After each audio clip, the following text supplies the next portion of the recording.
Summoned through the dimension of sound, people explore the musical world which they believe to be true. But there is a world, unheard by some, that is filled with stories of an unknown reality, a jazz side. Episode 9 of Tales from the Jazz Side is with bassist, composer, arranger Sean Conley. Today's show, I have another incredible and inspiring musician that I met while working with Michael Franks, Sean Conley. And Sean and I go back a ways. He's also on my tribute CD to Michael Franks called The Art of Michael Franks. But besides Sean and I playing together with the Michael Franks Band, he and I also do local gigs here in New York City. And I'm excited because we're going to be performing together at Montclair State University at the Memorial Auditorium. We're going to be playing together at this upcoming event called Eric Dolphy Freedom of Sound.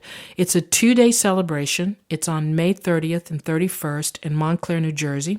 This event is presented and produced by a wonderful organization called Seed Artists, Inc. And I just recently joined the board of that.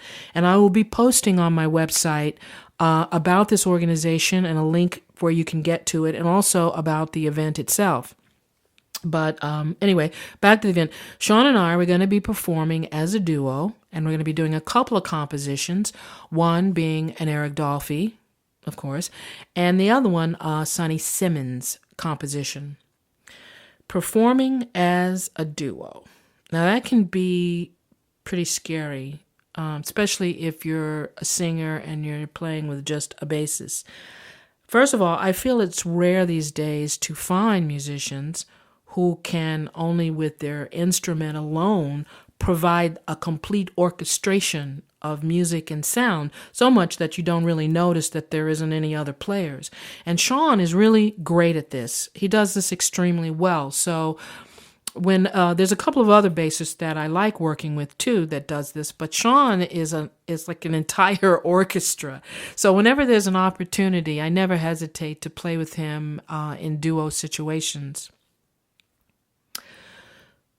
The performing experience, as well as the listening experience, should allow us to tap into channels that help us remove traditional boundaries that prevent us from resonating to pure natural sounds, the sounds that are in us, the vibration.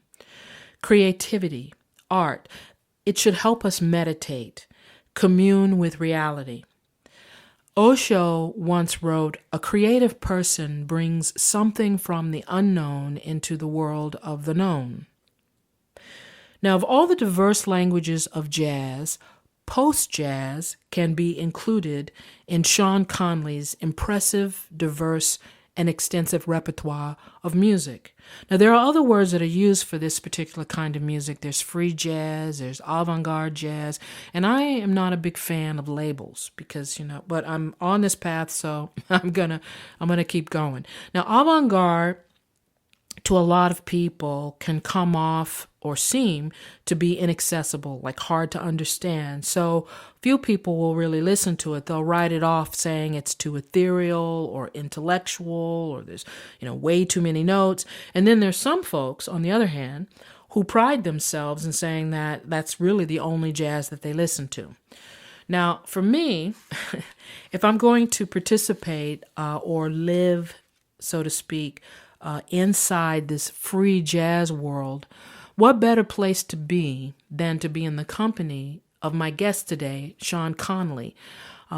Being with Sean in this arena is easy because he is, as Osho had described, a creative player that brings a little bit of the unknown in the world of the known. He gives us a glimpse of the universality in this often misunderstood language of jazz. Brilliant, his ensemble playing, his solo playing, his compositions that infuse the textures and depth, blending musicality. He has a powerful lyrical bowing technique. His ability to listen with fresh ears to music and to search for what speaks to him in this honest fashion and then bring this forward to share his experience with the audience. It's so much fun to play with Sean, and I am proud and honored to work with him. I'm always learning something from him. And what's great about him is that I personally never feel like I'm imposing on him when I'm asking questions. And although I have to admit that when I first met him, I was a little intimidated by the intensity of his focus around the music. But now that I know him well, it's, it's so different. He's a wonderful person. He's great to work with. You can find out more about Mr. Sean Conley by visiting his MySpace page, and he also has a Facebook account, so go on there and friend him. Join me now on Tales from the Jazz Side with my guest, Sean Conley. My guest today is bassist, composer, arranger Sean Conley. Hi, Sean. Hey, how you doing? I'm doing very well. Thank you for being a guest on Tales from the Jazz. It's my pleasure. It's so great to have you here. Now, even though we've known each other for a long time, Right. I still do a lot of research on my guest, and because it could be stuff that I don't know. Criminal record. Okay, I got you. Right. I didn't really think about that, but yeah.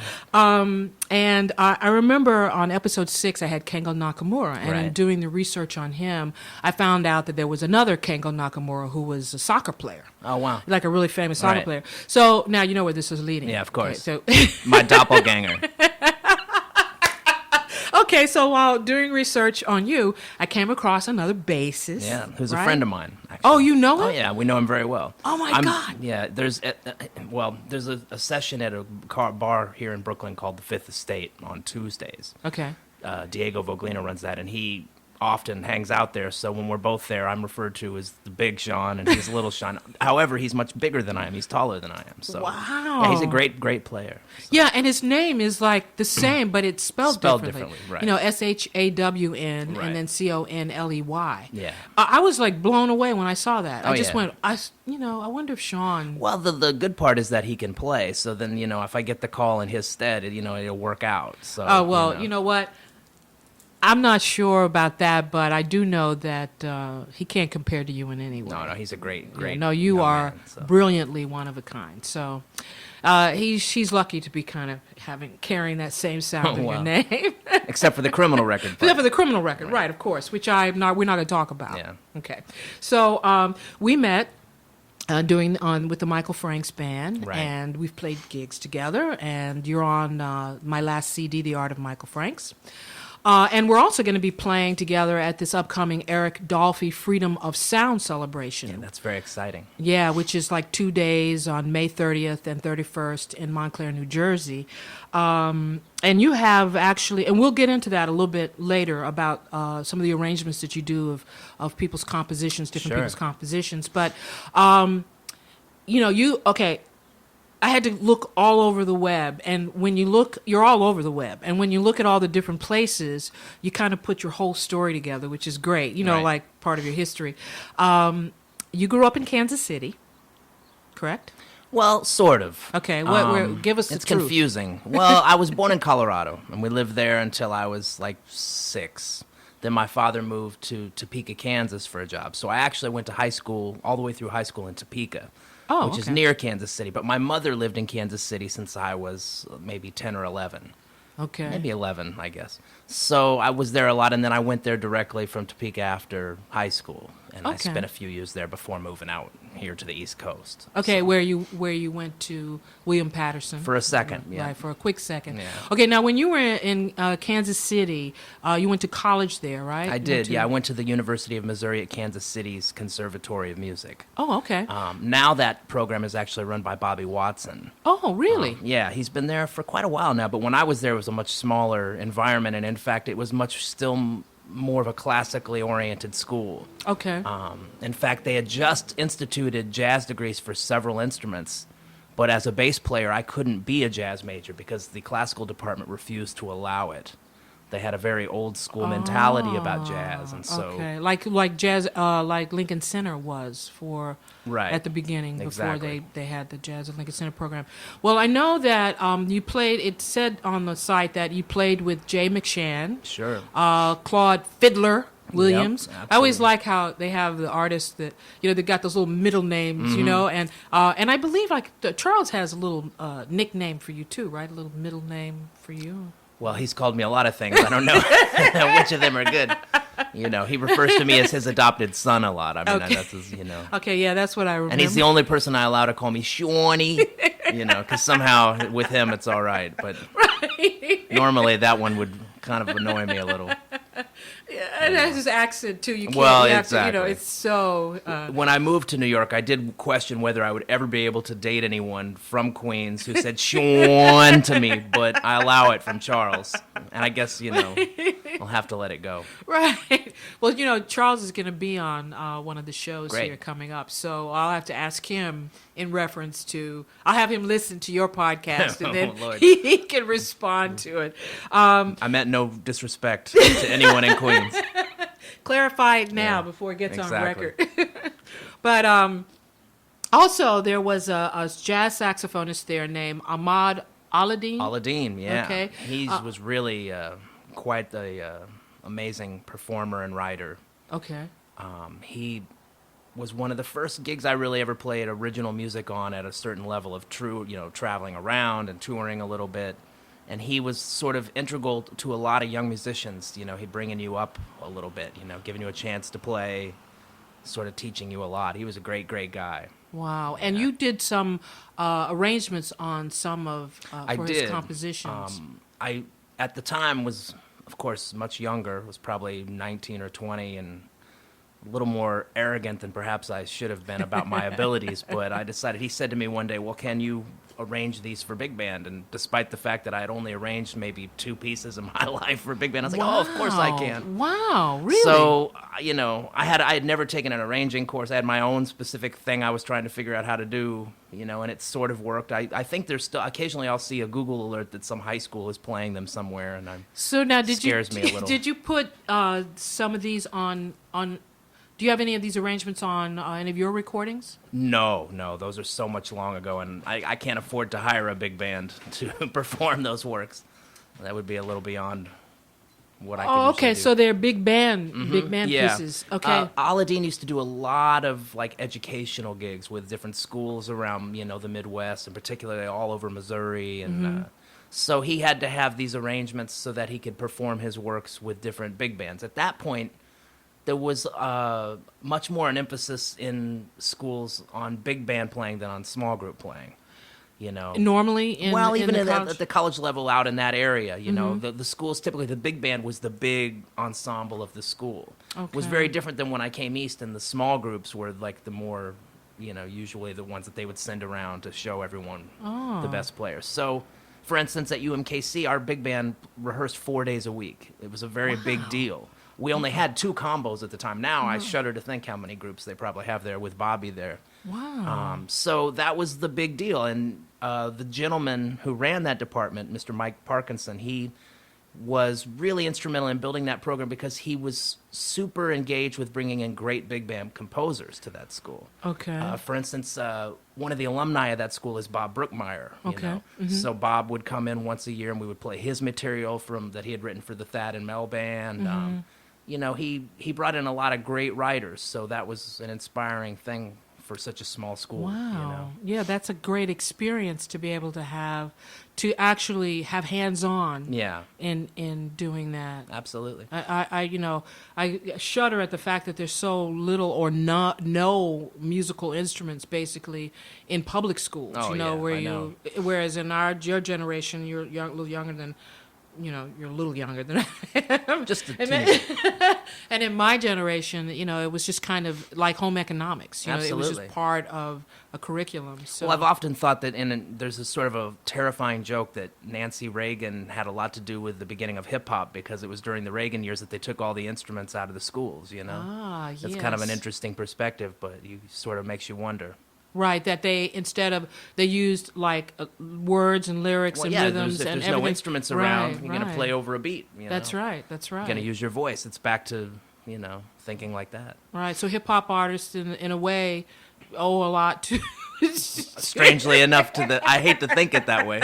Right. But everything has a seed, or everything begets something, every action. So Right. That's true. Now you also in doing arrangements, compositions, you did an arrangement of an Eric Dolphy song Sure. that's on the first CD of yours, or the second. That's my first quartet. Well, it's my second CD. The first one. It's the oldest one that's still available. So Okay. But okay. Eric Dolphy's "Out to Lunch" record was very integral to my growing up. Okay. When I discovered that record, it kind of changed a lot of what I thought about music. So, And so, what, like, kind of, what was the thing that made you say, oh, I want to do an arrangement of this tune? Well, because I had in my head been singing that song with this concept for it for many, many years, but I wasn't quite sure exactly how to write it down. Because basically what I was hearing is I was hearing the melody in time, and I was hearing the rhythm section speeding up and slowing down against it. So I had to figure out how I wanted to write it down, and my friend Michael Attias, who plays in that quartet, Right, that's true, yeah. is really good at writing out rhythms, much better quickly discerning what the heck I'm singing to him than I am. So with his help, I finally was able to kind of put it on paper in the way that I was hearing it. Okay. So, now the funny thing about that record, "Out to Lunch," is actually, if you really study the record, there's written bass parts. He wrote a lot. It's not like guys were just playing under a melody in a more traditional manner. So I felt a little awkward to take away from that, but at the same time, I heard this concept and I really wanted to do it. Okay. And in that band with Verona Clough on drums, Yes. he was kind of the perfect fit to pull off this concept. Yeah. To not just, I was just interested in how can a band play. We play with odd times, and odd meters. We play over, open time, or rubato playing. You can play in time. But what about speeding up and slowing down? Right, and right. playing over the form of it. Right. So that's where that kind of all came from. So now when you talk, and I won't get too technical, but when you talk about the speeding up and slowing down, those would be set. That would be the set. Yeah, time, basically, the melody happens all in time. Oh, and it's okay. in 4/4, or okay. it's in quarter note Okay. time. Mm-hmm. And so then I wrote out rhythms that it would sound like me and Ferrone were speeding up and slowing down against those rhythms. Ah, okay. So I had to kind of find two different paths through the same time that way. Wow. Wow, that's really. I have to go back and listen to it now, because I really I think I heard that.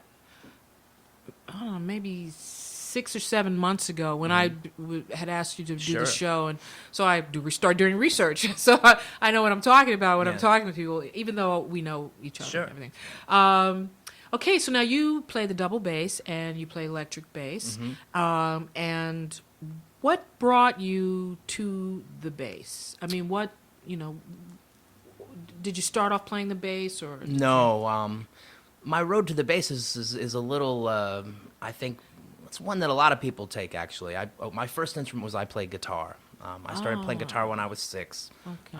My father was a rock and roll musician, so I grew up on the Beatles. I didn't know that. Yeah, so... I know known you all yeah. this time, and I didn't know that. Yeah. In the first 3 years of my life, he was still playing and pretty much doing that for a living. So he played B3 and keyboards and a lot of left-hand bass. And so I grew up around, sort of late 60s, early 70s, singer-songwriter, rock and roll music. So I wanted to be the Beatles at 6. So I got the guitar, took lessons for a few years, but the teacher I had wasn't very inspiring.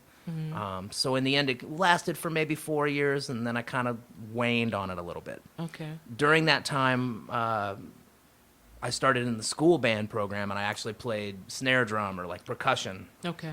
So I continued to do that throughout high school.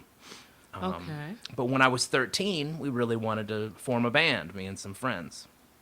And Like by the this Beatles? time, well, there you go. Still, except at this point, the Beatles weren't cool to the Right, rest of right, my right, friends. right. So. that was an issue as well. What was the happening stuff? Oh, Lord, I'm afraid to think of, what we were into at that point. I know that the first song we learned at band rehearsal was The Cars, Just What I Needed. I remember that. Yeah. But I know that our first gig, we tried to play Stairway to Heaven, except the organ didn't turn on. Someone had unplugged it. And we played Dr. Love by Kiss and Ain't That a Shame by Cheap Trick. So I do remember that. That was junior high. So, but to get back to the bass, basically by the time that, this time had rolled around, I wanted to play drum set, but a guy had already gotten a drum set. Okay. And I didn't think my father was going to go for that at that point. Okay. And then two other guys had already kind of gotten guitars, or there were a bunch of guitar players all of a sudden, but nobody was playing bass. So it was by sort of accident that I ended up on the bass. Wow.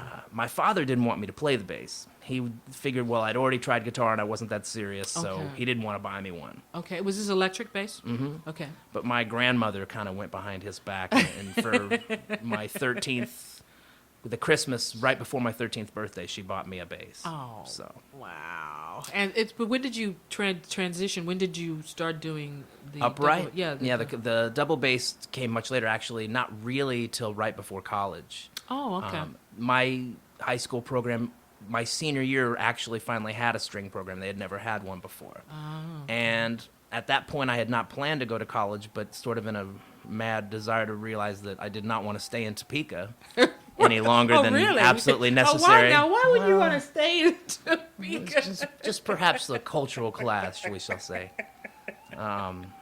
I realized I had to, try to audition to schools, and electric bass was certainly not on the menu of most conservatories or music schools at that time. Yeah, that's I true. knew I couldn't afford to go to like Berkeley or somewhere at that Okay. point. So I auditioned. I played a little bit in this orchestral program. I put together an audition and managed to get into, a very good school for the area. So that helped. Okay. Even though I really had no concept of what I was doing as a classical bassist. It was very, very frightening. Well, I know the bowing. What do you Oh, call my the Lord. technique? Well, yours is there was brilliant. a lack of technique No, completely at that point. Well, you know. yeah, but when listening to you now, forget it. It's amazing. Well, I love the bow. It's and, beautiful. I love the sound of it. Beautiful what you Thank do with it. It's so few. I mean, like I've seen it where as soon as a cat, is playing and they pull out the bow, it's like you see Yeah. the expression on the audience, all the Yeah. musicians. That's when you start to hear check, please. And I'm always like, don't do that. Don't do Yeah, that. I Don't know. do it. But with you, it's just so Well, you have to get a license for it first, and then It's- you're it's allowed a out of the dead- house with it. It's deadly. Yeah, it can be very deadly.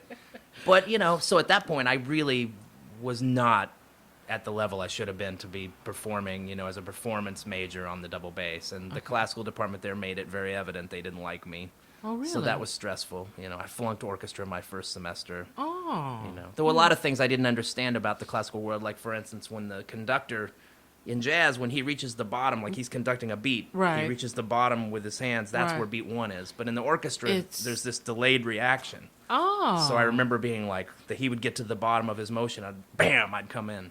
Oh, and wow. Everyone would laugh and snicker. So it's not like the bottom, it's It's like pa, it's a weird, Yeah. often like this sort of like a little space between the bottom. well, how I have no can idea you- why or not. I know, because This I'm is like, how do you something know? I don't know. How either. would you know? When to? Well, but that was the world. These are all people who, they had played strings for their whole, Right. teen years at least. These were people who were very serious about it. So, and they were very old school. So the fact that I was in the jazz also was not Yeah, in that's my not best cool at interest, all, yeah. for them. Yeah. So, Wow. So now, I feel when I listen to your music and I play with you and everything, I feel like you're a purist. And what I mean by that is when you're playing your music or, listening to the recordings of your music, it really tells your story. But it does so, it speaks for itself. Like, there's no boundaries, there's no limits to its expression, and it's because it's like, trying to define a human being and Right. the reason for their existence. It really is very expansive. And when I looked at all of your musical history and I thought about that and the recordings and all the different genres, because you can play every kind of genre there is, maybe from the Beatles influence from earlier. some of the music, though, when I'm looking at the reviews, you're categorized as, and I'm not fond of categorizing stuff because it's just a way for people that they don't really know what it is that you're doing, so they have to put it somewhere to understand it. But as free jazz or avant-garde jazz. And what I'm curious about is, the road we take, like the direction we choose to go in when we're smitten by that music lover, like some people would be more, I want to do the Frank Sinatra kind of stuff, or I want to do totally bebop. What is your, first of all, would you categorize, not using the word categorize, but what made you move in that kind of direction? Because your music seems to be I think it's moved, I think that a lot of what I do as a leader, I think of as post-jazz more than free jazz or any of those terms. I feel like some of those terms are sort of old-fashioned at this point. There's a lot of music that's been happening for 60-plus years that people still consider avant-garde, and I think that seems a little foolish at this point. Yeah, I don't think they even know what it means. Well, this is part of it, too, But, I love all kinds of music. Well, maybe not everything, but, I love a lot of different kinds of music, and I've always been interested in learning how to play them and listening, so I like to take from a large place. The world is filled with amazing music. You just keep, true. and you just open your ears, and it's hard not to be excited by things. That's true. So that's part of it. I've always had my hand in at least studying a lot of different musics. But within jazz, I've played very traditional music. I mean, playing with Jay McShann or Claude Fuller-Williams is all about the four to the floor. Right, that's true. I played with a lot of, sort of Young Lions acts in like the 90s. Freddie Hubbard, you played with Freddie Hubbard. And with Nicholas Payton or my friend Gregory Tardy. That's a very specific Tardy. kind of more traditional, modern, but more straight ahead aesthetic. But I've always been, I remember, I think the first record I heard of what people would consider post-jazz or non-traditional jazz music was the Revolutionary Ensemble, which was a group that was founded by Leroy Jenkins, the violin player from the AACM, and Jerome Cooper on percussion and piano, and the great bass player named Cyrone. And I remember when I heard that record, I bought it at the Topeka Public Library for like 25 cents. And I looked at this cover and I was like, what the heck is this? Because they always have such strange covers, right? And I don't even know how they got this record, too. It seems so out of place in Topeka. It still doesn't make sense. But I took it home, and the record made a great amount of artistic sense to me, that there was something beyond just playing a song, that, there were other ways to portray things, that things didn't have to be based on just a form. So I've always had that in my music, I think, to some level. I think I've always had a conception that we just keep adding. It's not that we, avoid the past. We just keep adding to things that we can do. Right. Right. Yeah, it's evolutionary. Yeah. I think the thing with the jazz, and I'm using quotation marks, it's the evolutionary form of it, because you think of the slave songs, and then you think it keeps building into the stride piano and ragtime stride piano, and then the big band, and it keeps going and it keeps evolving and changing, and as long as it's doing that, it has it's alive. Well, I mean, and you have to look at every generation. Well, not everyone in it, but there's always been people who say the next generation of music isn't the real thing. Right. Blue Note started as a boogie woogie label, looking backwards, not looking forwards. That's true.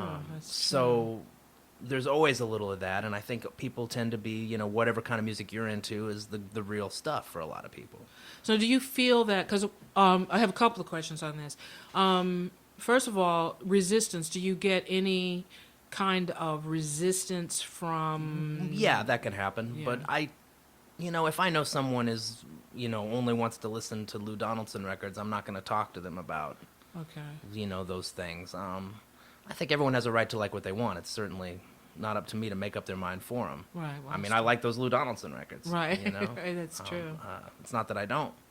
But, if I do find in New York, though, I think in general in the arts, people do like to pigeonhole you because it's easiest to say he's this artist, he's that artist. So if I'm playing electric in a rock band or doing a project with someone, I just may not talk about it to the people who don't like that. Right. I'll just go about doing what I need to do for me and not worry too much about that. Yeah, and that's definitely something I sense when I hear your music, when I see you play. There is that real focused concentration, that real intensity of just to me, I feel you love what you do. Mm-hmm. You know, I feel that love and that relationship that you have with your instrument. Well, and the other thing, too, is that I do get a chance to play with a lot of different kinds of artists. Like you mentioned that we met with Michael Franks. Yeah. You know, the challenge of playing his songs is very specific to something that I don't get a chance to do with a lot of different artists. Okay. You know, those songs really speak a certain way, and so it brings out a certain thing in me that makes me want to, you know, find how do I do that the best that I can for what my spirit is, and that another music brings out something else in me, you know. And I love that challenge of that, you know. That's the beauty of playing with people, too, you know. Yeah. They each have their own individual worlds, you know, that their music comes from. And we absorb that. We absorb that, and that becomes part of our experience and how we perceive as time goes on, which it's amazing, especially if you're really open, and you are a very open musician when you're doing that. Now, what are you currently working on right now? Are you working on a CD? Well, I've started a new piano trio project that I've been working on a little bit. It's just in the beginning stages. I've only played one gig with it, and I'm kind of rewriting the music. I wrote a bunch of music to play with two musicians I really admire a lot. The great young piano player, Chris Davis, who I think she's amazing, really inspiring, and the drummer Tom Rainey, who has always been, since I came to New York, someone whose, you know, musical abilities, you know, astound me. Okay. He's so completely in the moment, and I always wanted to play with him more. So it was a good chance for that. I've also been working the last year a lot on solo playing. Yeah, and, you know, that's playing. I'm heading towards what I'm going to do for a recorded project with that, but I can't determine exactly. So far, my performances in that are typically pretty much all improvised. Okay. So I like where that leads, using the bass in some different ways, and, you know, using some preparations and trying to find a way to sustain an audience for, you know, 45, 60 minutes. Yeah, that's very hard to do. Well, it's amazing. You play a bunch of stuff and you look up and, boy, that was a great 7 minutes right there. Now what do I do? Yeah, no, I know, like when we do duo gigs, oh, man. it changes. You know, usually when you have a whole different different musicians with you, it takes up more time each song. And, you know, a normal, say, set would be 10 songs, if that, if you have a whole group. If it's just you and me, you know, Lord. It's like, you know, 40 songs. Yeah, right. No, you still got, like, you know, the 20 minutes to go. So.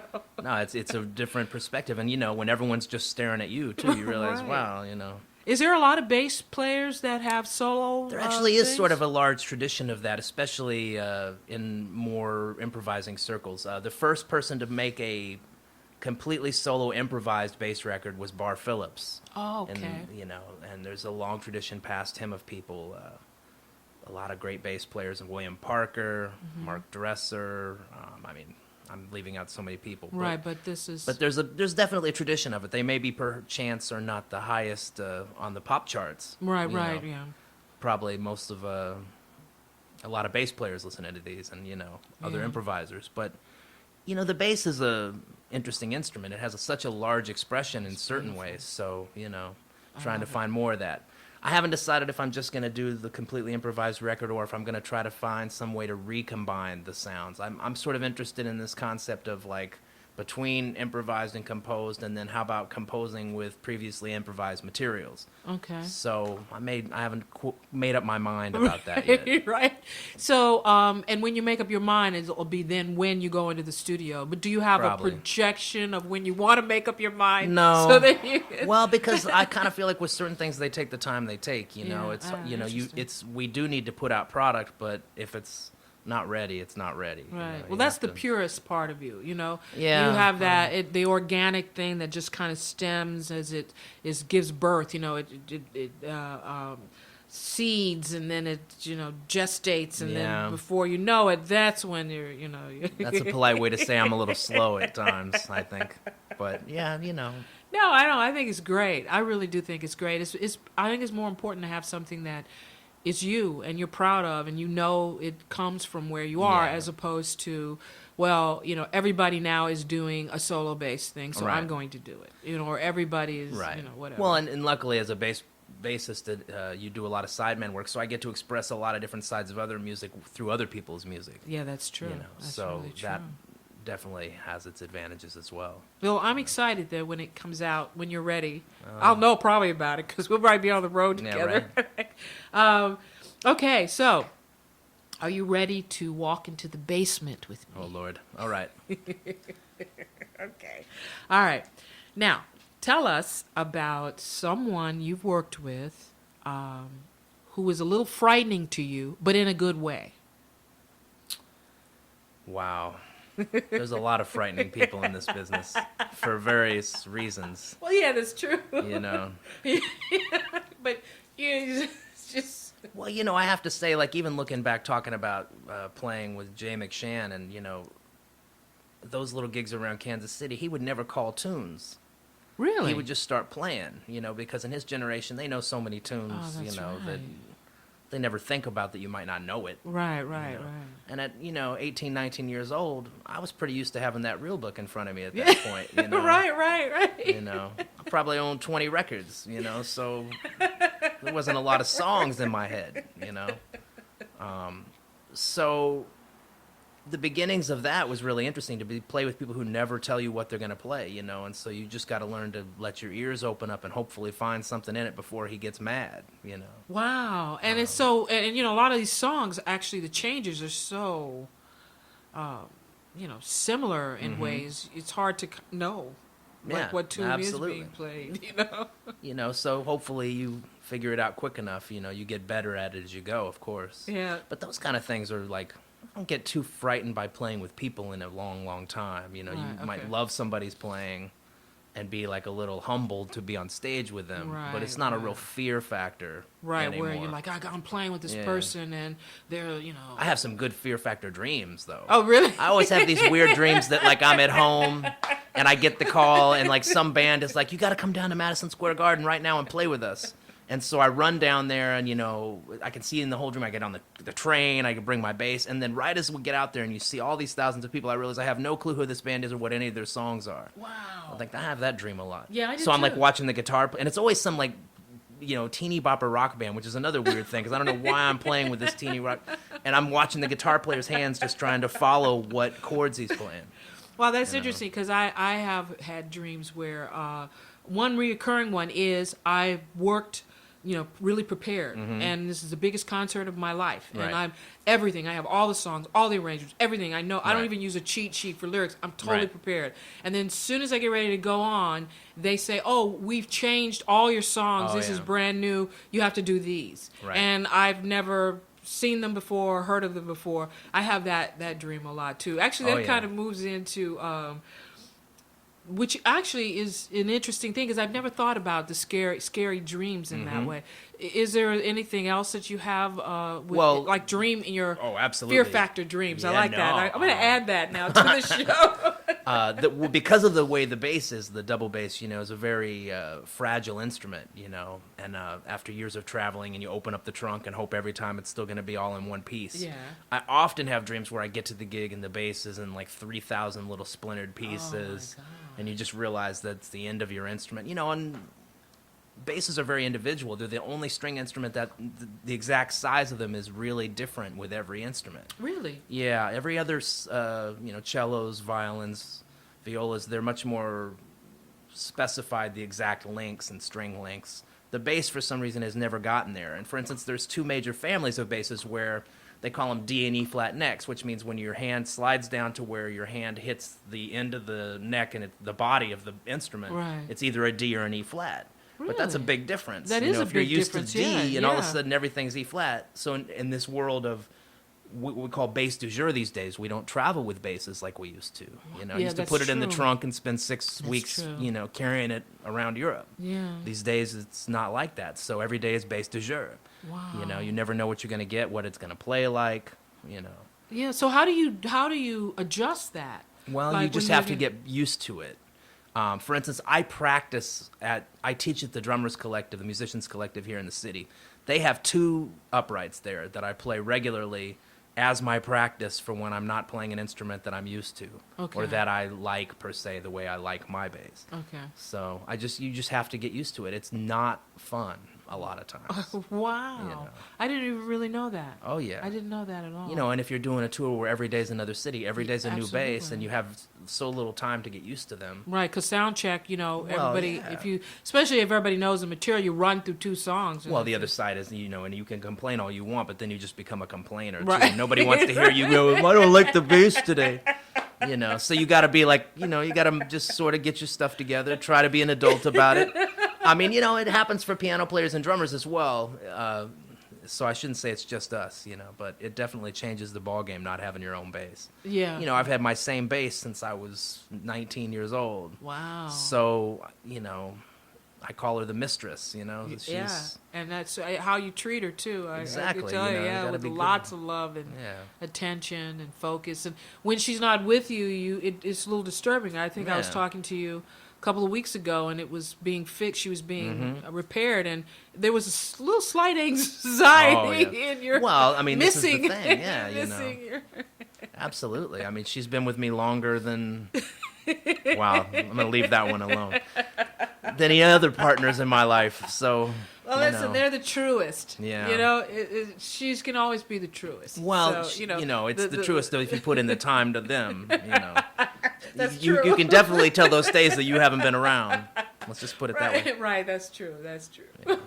Okay, so let's move to the second Okay. question, which is we could save you here in this Absolutely. program. Thank you. What is the scariest work Okay. in any medium, like painting, photograph, book, Hmm. movie, television, radio broadcast, whatever, that you've encountered? The scariest work I've encountered. Boy. You know, there's a lot of things that can be. Anything that's outside your normal paradigms of what you do as an artist can definitely be scary. But, like, actually, the last week, I've been subbing on my friend Michael Attias, who I was talking about earlier, Right. is musical director of a production of King Lear that's going up. Oh, really? And over here at I think it's called the Theater for New Shakespeare or something. It's right over by BAM oh, okay. on Ashland. When And, is that happening? Do you- Well, it's actually, this week is their first.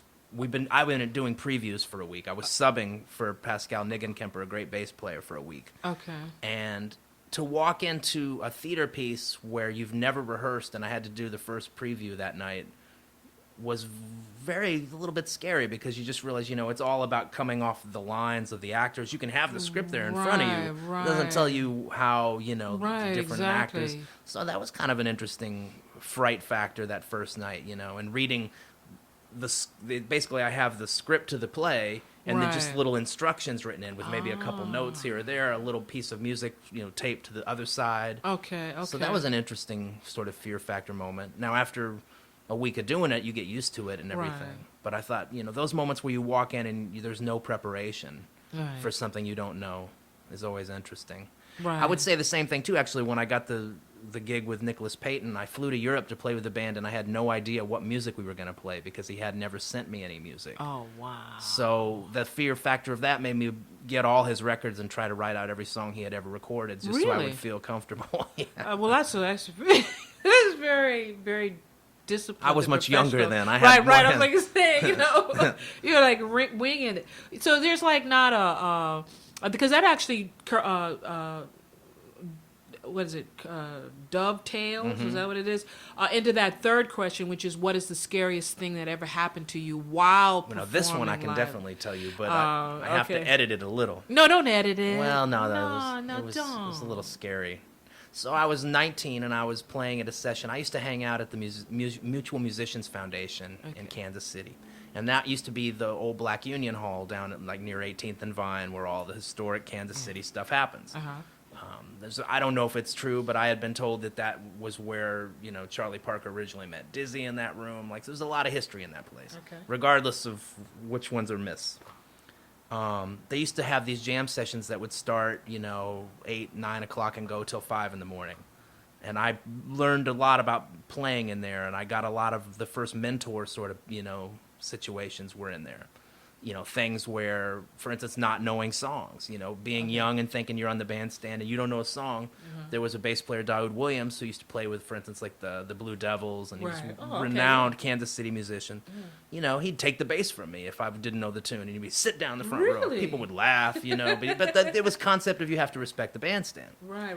So I learned a lot in this environment. Okay. So one night I'm playing, and there's a gentleman in the audience who perchance past his legal limit, we shall say. Of drinking. But he's taken to decide that he does not like anything I play. Okay. And he's screaming at me. Some of it is, things I cannot say in this. Yeah, a little too explicit.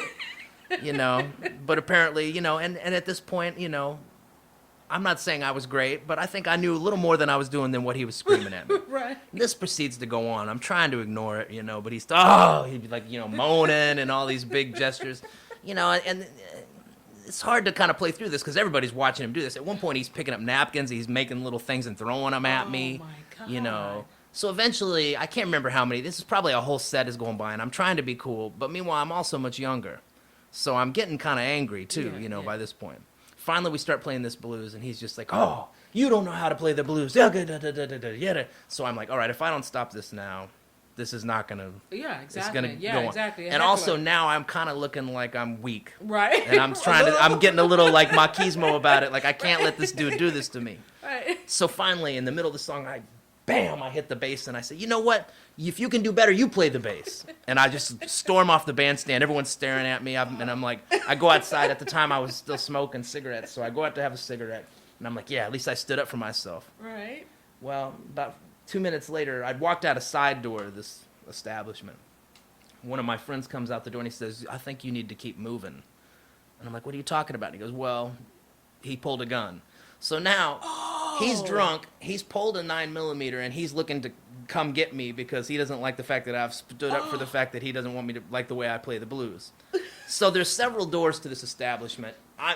He's going right, so I go left. Then they'll come out the front door. He's coming around the front, so I go around the back. This goes on for about 10, 15 minutes while this guy tries to come get me until the police come and take him away. Oh, my God. So at this point, I'm like, okay, well, I've managed to not be shot for playing the blues wrong. Right. And I stood up for myself. So now at least there's a little bit. Now I've also been running for 20 minutes. So I'm not really sure how I felt about it in the end. About, I don't know, maybe a year later, I'm at the bar at the same establishment. And this guy comes up to me and he says, you don't remember me, do you? Oh, no. And I'm like, well, no, I don't actually remember you. And he goes, yeah, I was going to get you that night. But then he says... This is what turns the whole thing around. He says, yeah, because you were looking at my girlfriend. Ah. So apparently the whole thing was in his mind that the whole time I had been vibing on his girlfriend. But it was actually... Yeah. Wow. Yeah, and then actually after that, he used to buy me, drinks, and we became somewhat friendly. Wow. And then I've never questioned how he managed to pull the gun on me and get out, like, within such a small amount of time. I don't know. But, I mean, I would have... Yeah, that, to me... I think when the guns come out, I think that's, those like really old school too. And those old juke joints in those places, it was so much drugs and mob and, just gangster. Everything was there. So anything could possibly happen. You know what I mean? Absolutely. You're always up there. And I think somebody in one of the, I think Jay told a story about, some guy, shooting started happening, and he was playing with Carmen McRae, and she just said, "Okay, buddy, 1, 2." She just kept counting it off, and it's like shooting going on, and everybody was like, and Jay said he was really young too. Yeah. He didn't know what to do. He just played because bullets going everywhere, and she's just playing. She doesn't even care. So, wow. Jazz used to be definitely a different world than it is now. Oh yeah, I mean we could go into that. Yeah, that's a whole nother thing. That's a whole nother specific show. It should be tailored. And I plead the fifth on most of that. So. Well, it has been so nice to have you do the glad show to do with it. me. It really means a lot, and I'm glad you're here. Yeah, me too. Especially after that last thing we were talking about. That could have been in a long time ago. Right. Well, you got to be careful. Make sure you don't give in playing the blues. You don't give the vibe of checking out somebody's girlfriend. Yeah. I don't know. I try to look up now. Try to look up. Oh, so that's what that is. Because I'm always wondering. I've always wondered. Yeah, but you got to be careful these days. Well, anyway, it's great to have you on the show. Thank you so much. And that wraps it up for us on Tales from the Jazz Side.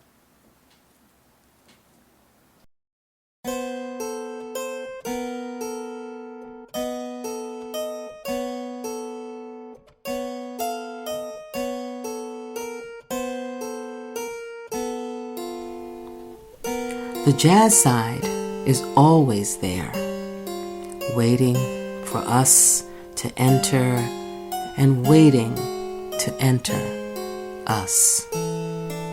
So, until next time, unplug your ear holes, for you never know what worlds may be waiting for you.